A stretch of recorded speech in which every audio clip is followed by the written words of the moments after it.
working on that headlight bucket area. Got the majority of it sanded down. Still got some fine tuning to do. And I'm working on this one right here. This one has the original paint with no rust. So doing this edge, doing the other edge in between. This is just going to be a basic sanding. I'm going to get into this edge here, and along this edge here I'll do when I split this back apart, same on the other side. From here to here, up underneath, I have to sand. I've already sanded the basic edge by hand. I'll get a little bit of this by DA, but the rest I'll come in here and do this all by hand. And you got to work around these lines. So we're getting there. This is the little pain in the ass shit, you know. That takes a lot of time, but it doesn't look like you did anything. So just keeping my mind busy. Teachers are inside. I don't want to go in there. I don't want to get any smarter. So that's it. Let me sand a little more. Hopefully you guys can still see. You got sand and talk. I already took care of this area here and up underneath here. Because you can't really get in there with the DA, and you don't want to destroy the crispness of this. Even though the trim comes to it, it's like this, you still see the edge of it. So on the minimum, you got to sand back at least a 1/16 of an inch. Or if you come close to it, you will see the paint line. Look, guy? Yeah? Okay? Well, one teacher's gone. The other one's coming in a few minutes. But, so I really don't want to destroy this. I am going to sand this thing down, but I'm going to do everything in stages. I don't end up taking this off the car, popping this trim off, stripping that, doing what I got to do and putting it on. So, a lot of times when you sand your edge, you concentrate on here, you never look to the other side. Next thing you know, you got this old gouge to destroy.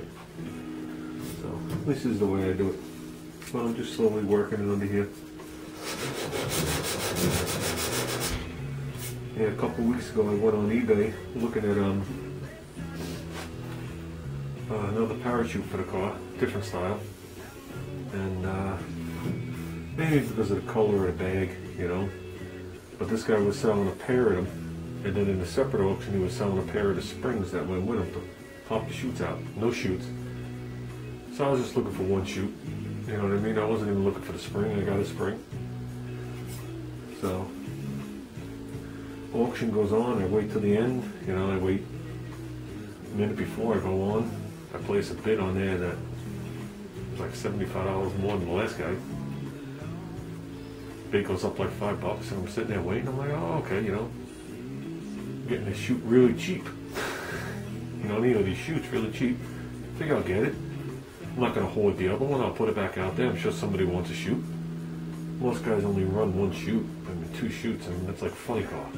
And this stuff is vintage, so who's using it? So I'll put it back out there, you know. 5 seconds before, lost a bid. I'm like, okay. And what he bought it for was more than I was willing to pay by $2, so but it doesn't matter. So I'm like, okay, I'm glad he outbid me and didn't bid me to my limit, because, you know, then you have second thoughts. I go back online, now it's a week later. Ding, there are 2 chutes up for sale again, different guy. I checked. The guy that's selling them is the guy that bought them. He cleaned them. And now he's selling you one bag with one spring. And then in a separate auction, another bag with another spring. So he's looking to milk you. So I emailed the guy and I say to him, so these are the 2 chutes that were up for sale 2 weeks ago. If so, would you do a buy now for one of the bags? So the guy emails it back. He goes, yes, they are. He goes, when I got them, I didn't like the color of them against my car. So like, okay, it's something full of shit, but who cares? You know, the color of the chutes are like a bright orange with like the black canvas straps that come around. I mean, you can look, they're running bad out. So He goes, yes they are. He goes, I didn't like the color of them against my car. He goes, shoot me an offer. So I calculate how much he paid for the 2 chutes, calculate how much he paid for the 2 springs. I calculate both the shippings, which I know he got a discount on the shippings. I added 20 bucks. Well, let me reword that. I divided it in half, added 20 bucks, and made him an offer. And I think the guy thinks I insulted him. So,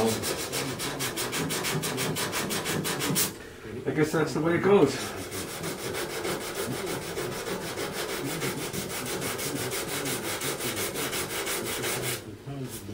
And the funny part of the story is the chutes he's looking for is the chute I have for this car.